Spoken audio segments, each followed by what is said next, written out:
No access to Gaza. Human Rights Watch says Israel and Egypt are preventing foreign researchers from entering the Gaza Strip to document abuses. Israel says it's conducting its own investigations and there's no need for outside involvement. But is it enough? And where does this leave a possible International Criminal Court investigation into alleged war crimes committed in Gaza?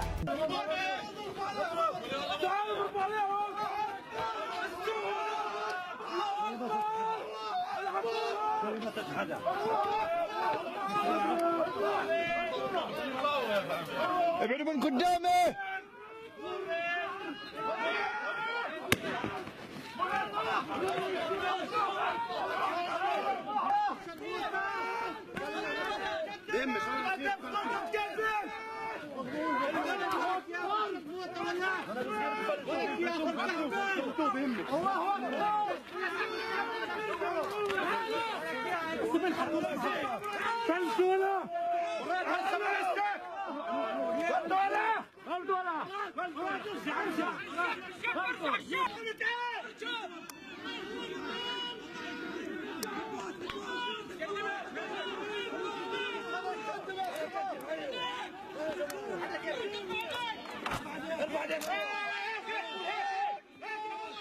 حبيبي يا مؤمن.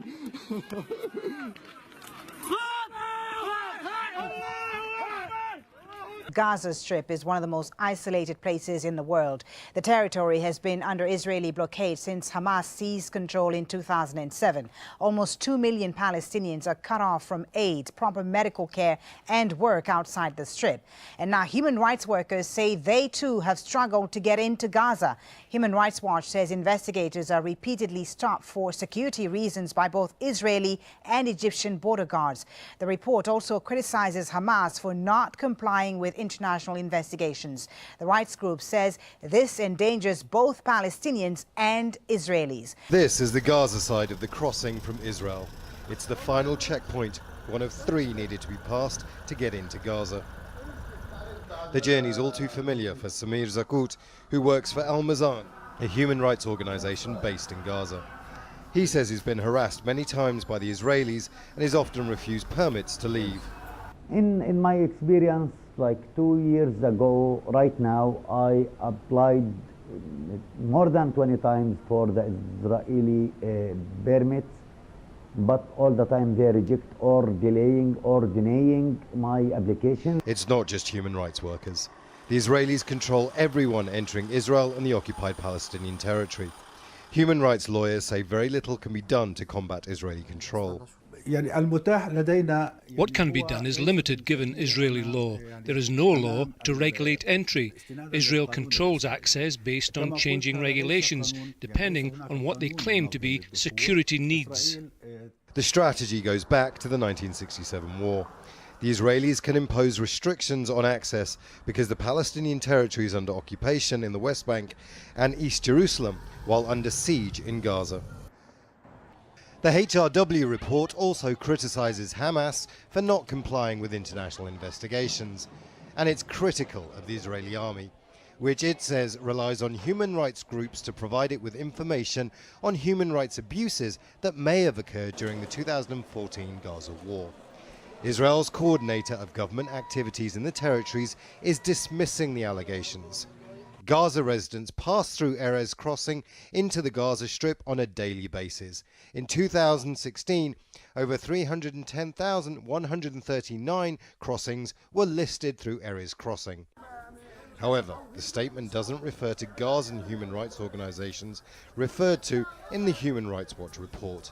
Now, this all started when Israel began occupying Gaza in 1967. Its army withdrew nearly 40 years later in 2005, and people thought that would be the end of the conflict. But then Hamas won elections in 2006. It's considered a terrorist organization by most Western countries. A year later, after a military confrontation with its political rival Fatah, Hamas took control of the Gaza Strip. Israel has been blockading the region since.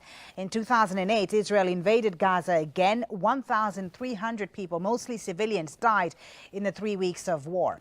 And most recently, fighting broke out again in July 2014. More than 2,200 people were killed. Both Hamas and Israel have been accused of committing war crimes that summer. Gaza is a small strip of land with limited access. It's on the eastern coast of the Mediterranean Sea, bordering both Egypt and Israel. There are 3 border crossings. Israel controls the Erez and Kerem Shalom crossings and severely limits who can enter and leave the region. It says it restricts travel for security reasons. Egypt controls the Rafah crossing. It's been mostly closed since 2013 and only opens every few weeks to allow passage. So let me start with you, Omar Shakir. COGAT, which is the Israeli body that coordinates access to Gaza, says it coordinates the crossings for many human rights organizations like Doctors Without Borders and the Global Doctors Organization. So does this just concern Human Rights Watch? Tell us about the difficulties you face in getting access to Gaza. Sure. For nearly 25 years, and especially over the last decade, Israel has maintained an effective closure on the Gaza Strip and has had what amounts to a travel ban for the movement into and out of Gaza of people as well as goods.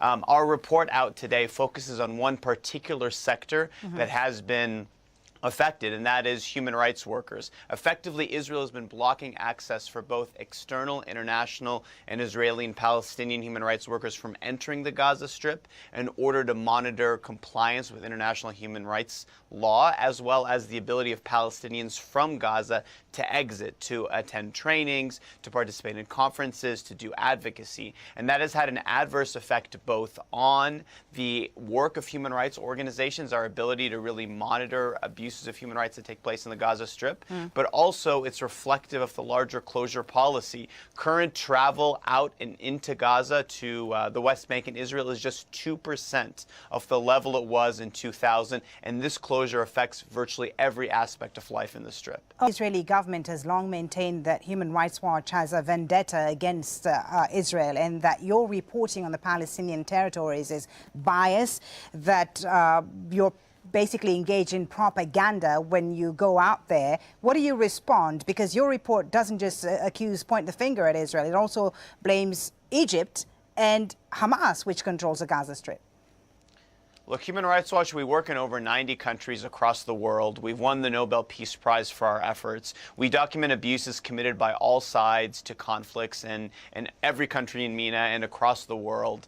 And regularly, governments that are concerned about criticism of their human rights record, instead of engaging on the substance of our actual findings, instead prefer to tarnish us with such a label. But the reality is, not only does this report itself criticize the actions, obviously, of other actors, but we have a wide variety of work that also documents abuses by Palestinian authorities and Palestinian armed groups. In fact, one of the arguments in this report, actually, is the fact that we've had, as Human Rights Watch and as a human rights movement, limited access to the Gaza Strip over the last decade and really the last 25 years, but really dramatically increasing in recent times. We've had virtually no access, for example, over the last 5 years, has made it more difficult for our organizations to actually document abuses committed by armed groups in the Gaza Strip. So Israel's really trying to have it both ways. It's trying to say that we're biased, but at the same time, it's actually restricting our ability to carry out our mandate and ensure protection of human rights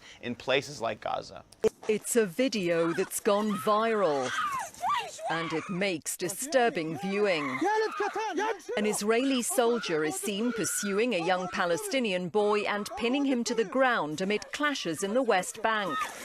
The child, with one arm in a sling, was accused of throwing stones at Israeli forces.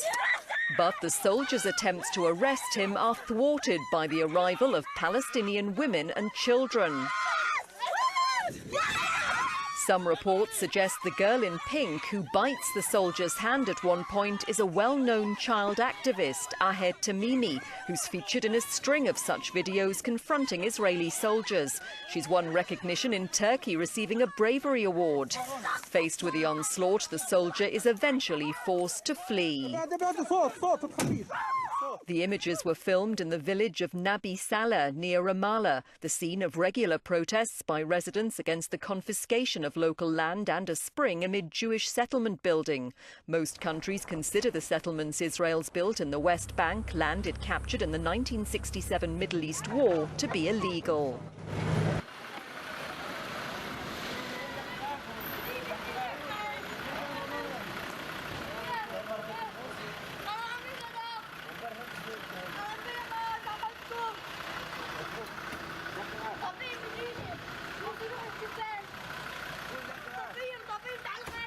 שלום.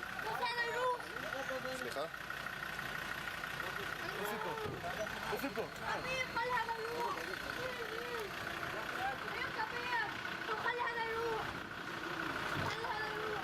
خلي هذا يروح. تعالوا. يلا تعال. أنا أبوها إمك. أبيب تعال جوا. تعال جوا. طب احكي لهذا يروح. احكي لهذا يروح. احكي لهذا يروح. طيب. بس احكي لهذا يروح. أنت تغفي. أنا أبغى تشوفي. أنت تغفي. وزرعت باباني. וואי, תרון לי פחד. תרון לי פחד. נכון, אני עומד מול אדם עם נשק. بس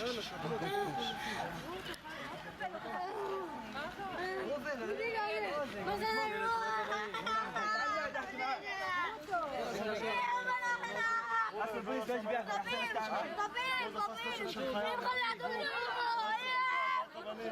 אתמול הוא גם זה, מה זה, סיפק למישהו בנשק. ريم غادة ريم غادة بديت نحن معاك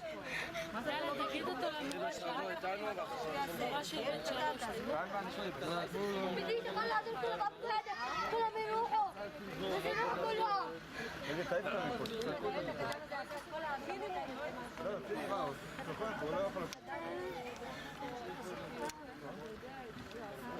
اضرب هذا אתמול הוא בא למישהו, זרק לו בנשק, ורק לו בגזרה.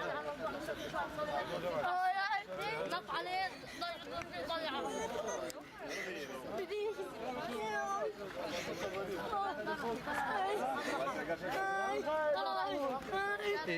תמר, מישהו יכול לתת לו מים? بدك مية؟ بدك مية؟ بدك مية؟ بدك مية؟ بدك مية؟ بدك مية؟ لا ياما ولا سووا له ولا شيء بصيح لحد ما ضربوا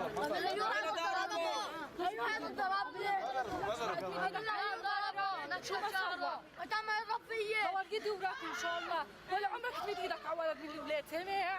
ان شاء الله ايدك تشل تضربك كمان تحشمين عليه ان شاء الله خليه الهان خليه ان شاء الله ايدك تشل ان شاء الله تعالى رقبتك ان شاء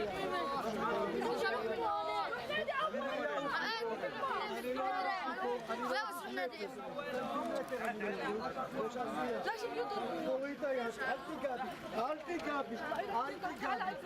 نطر شعره ليش نهت وين ضربك؟ هاي واحد ندوره لا شيء روح نادي امه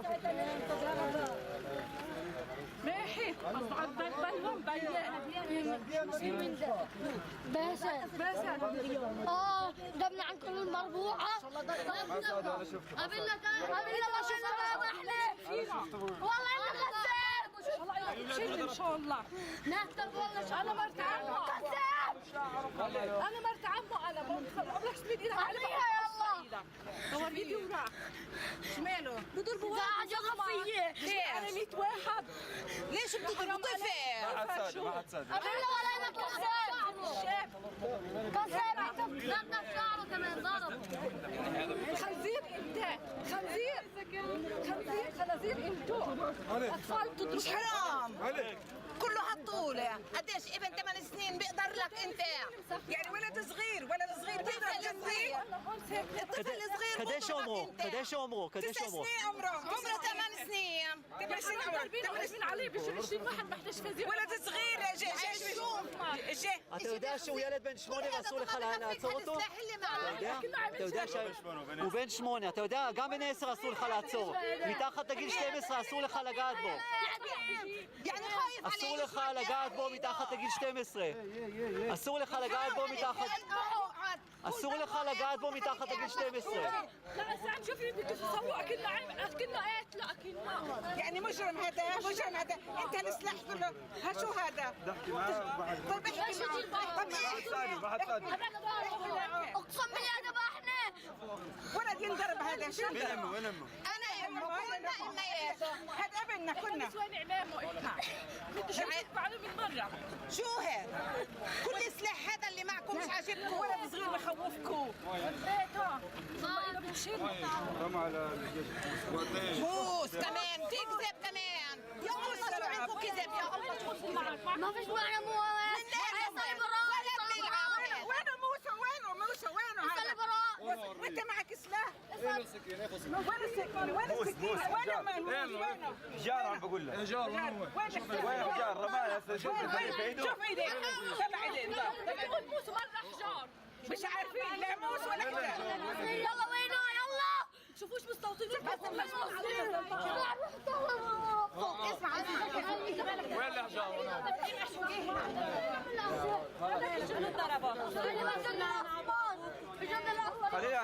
خليها نجيبوا لها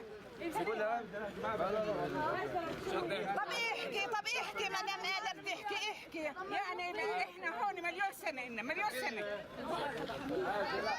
يعني انتم بدكم تستفزوا فينا عشان نضرب تقولوا ضربتونا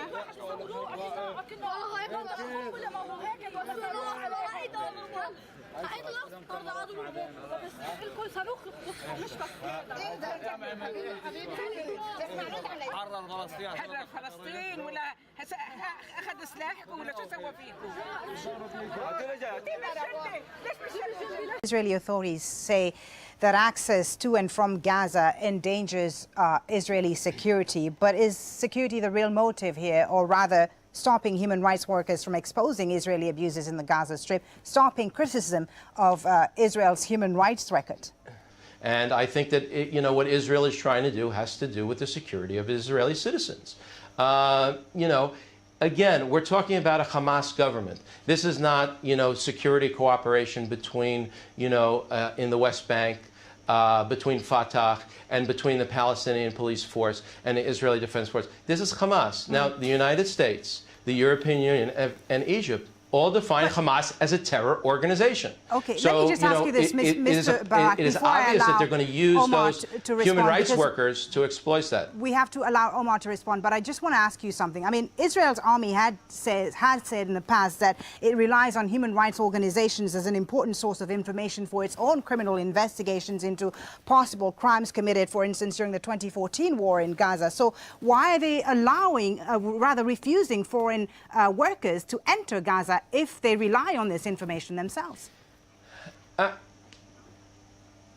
I'll tell you, because I think that, if you look at you mentioned the 2014 war. In Lebanon, there were specific examples of using UN headquarters and UN schools as depository for weapons. When it comes to Gaza, it happens all the time. About 1,000 people are crossing in and out of there every day. We're talking about 250,000 people a year or so.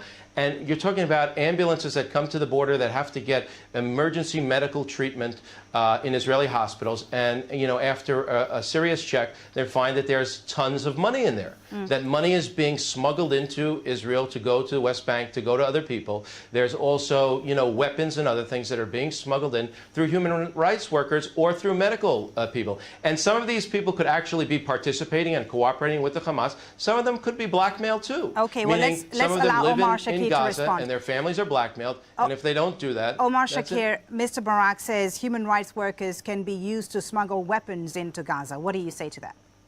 The problem with his argument is that these decisions to not allow human rights workers into and out of Gaza isn't being made on an individualized determination of a security threat. It is a general travel ban. Now, there are exceptions for particular categories of people. For example, medical patients, those that are part of humanitarian or aid organizations among them. However, human rights workers aren't included in that definition. So actually, as a general matter of policy, Israel is systematically blocking access to human rights workers. Now, if Israel had a concern, and they're allowed to do so under the law of occupation, about a particular human rights worker or individual, it certainly could make a decision not to allow that person in or out. But we're talking about a general policy across the board, right? It is grossly disproportionate to any sort of security threat they could face. And let's remember, as an occupying power, and Israel is an occupying power, they still maintain full control of who can come into and out of Gaza. They control goods coming into and out of Gaza, the airspace, the water space, the borders. So Israel is still an occupying power. This narrative that suddenly Israel has left and that, it has no longer authority in Gaza has been rejected not only by human rights groups, but by the United Nations, by the ICRC, by many others. And the reality is, since 2008, if Mitchell doesn't want me to use 2000, we have only been allowed as Human Rights Watch to have access to Gaza Strip a single time under exceptional circumstances in 2016. So we have local staff on the ground who I've never actually met in person, and that's a significant limitation to our ability to carry out our mandate, and it's grossly disproportionate to any kind of security threat that Israel could claim. They're effectively in an island in the midst of what effectively amounts to an open-air prison. There's no denying, Mitchell, that Israel has taken a more aggressive stance towards NGOs and has even prevented some activists from entering Israel, accusing them of involvement with the BDS movement, for instance, the boycott, divestiture and sanctions campaign, and, the general efforts to delegitimize Israel. It seems like today anyone who criticizes Israel's human rights record is persona non grata. No, I think that's a whole different topic of people that are coming in here to create trouble and to meet with organizations here. I think, if we focus again on Gaza, the Israeli government, and again, Israel left Gaza more than a decade ago. It sounds very good. Israel controls the air and the sea. We don't control the tunnels, by the way, because the Palestinians continue to dig tunnels into Israel, into Egypt. The tunnels they dig into Israel are for terror attacks. Okay, Omar and Shakir, that's what this whole debate is about. So, and the only reason Israel is controlling any kind of airspace or sea space is, to protect Israeli citizens. The second the terror stops, I've said it here in the studio a few months ago, the second the terror stops and the Palestinians, whether Fatah or Hamas renounce violence. From Omar Shakir. Omar, your response. Why don't you try stopping terror? And so Mitchell, has this idea that that Israel left Gaza. So let's imagine you left somebody's house, but you stand at the door, so you can still control who comes in and out. You can still decide whether or not groceries come in or out, whether or not kids can come in or out.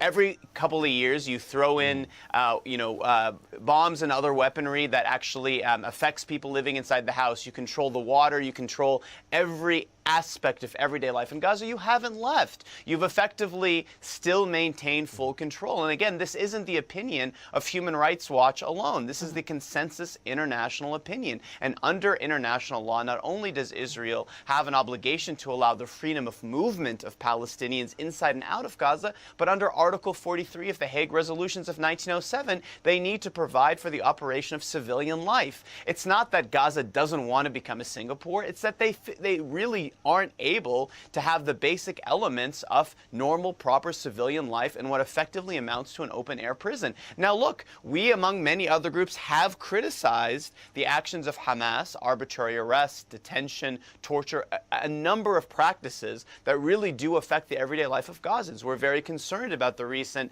Hamas elections, which brought to power Yahya Sinwar. We're very concerned about that as well. But let's not forget what remains the primary blocker to the effective operation of everyday life in Gaza, which is Israel's crippling decade-long closure, which effectively turns Gaza into an open-air prison. I want to talk to you about the Israeli investigations, because Israel has said it's conducting its own investigations into the 2014 Gaza war, into the abuses committed there. What have those investigations found? I mean, and what actions Israel is taking in light of whatever findings they've had?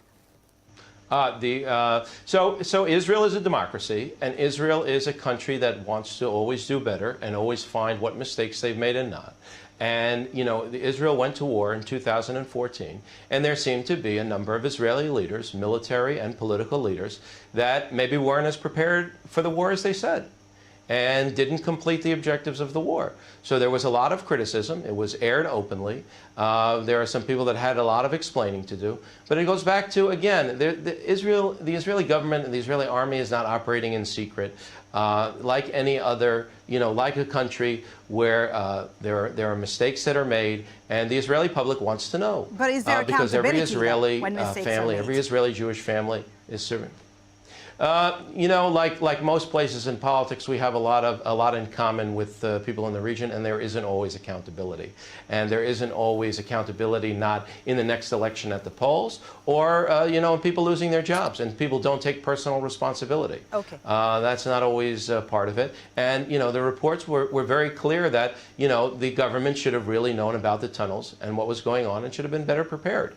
And I think that's, you know, that may be affecting some of the decisions now related to security and how you have to really be careful. You know, just one example. I mean, when the Palestinians in Gaza try and smuggle in diving suits, it's not for the Gaza Strip, you know, surf and diving club.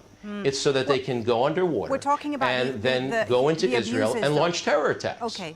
Let's move away from that just a moment. And Omar, I want to bring in something in your report now. You talked about Hamas and Israel, but also Egypt. What about Egypt's responsibility here in allowing access to human rights workers? Because Egypt also has a crossing into Gaza. Sure, and I think, you know, just to respond briefly to what Mitchell said, you know, Israel, he mentions, as a democracy. Its standard for accountability shouldn't be Syria or Egypt or those in the region, as he mentioned. And there hasn't really been accountability, and that's one of the central points of this report, is that Israel is currently, there's a preliminary examination in front of the International Criminal Court. We presented our report to the ICC, and we make clear that Israel, that the fact that they're blocking access for human rights workers suggests that their willingness and ability to conduct serious investigations are in doubt. The Israeli human rights organization Beit Salem has in fact said that it's a whitewash operation. In terms of Egypt, of course, Egypt plays an incredibly destructive, really, role when it comes to Gaza and in hampering the everyday life of Gazans. And our report documents the role of Egypt and the fact that Rafah has been effectively closed. Now, the difference, though, between Egypt and Israel is that Egypt is not an occupying power of Gaza. That is ultimately Israel. So our report does call on Egypt in fulfilling its requirements under the Fourth Geneva Convention to ensure that it does provide for a population living under occupation with the ability, you know, to not be contributing to human rights abuse and to not be, and to allow for the functioning of civilian life. So we strongly criticize the Egyptian authorities for for what they do to prevent people from getting into and out of Gaza, but ultimately the primary responsibility is on the Israeli authorities as the occupying power in Gaza. Finally, Omar, quickly, where does this leave the ICC's preliminary investigation into these alleged war crimes committed during the 2014 Gaza war? Can there be any progress there?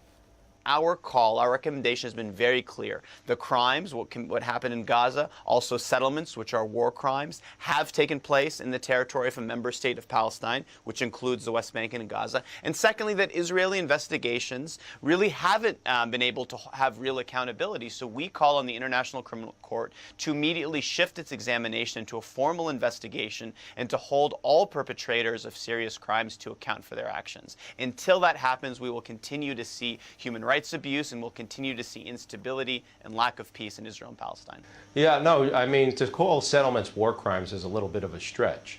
You know, settlements building in areas A, B, and C on the West Bank are stipulated in the Oslo Accords, and the settlements have been around for decades. Okay. So if they were really war crimes, I would think that they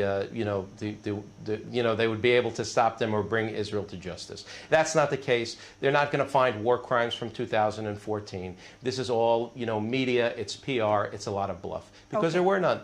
And Israel, any time that there is a complaint, there is a problem. As Omar says, it goes through the Israeli military court system, and they investigate it. They want to know what happens. The bottom line is, since 2014, is the Hezbollah was hiding behind the Hamas was hiding behind the civilian population, in order to, and in hospitals and in schools, and that's really a war crime.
هذا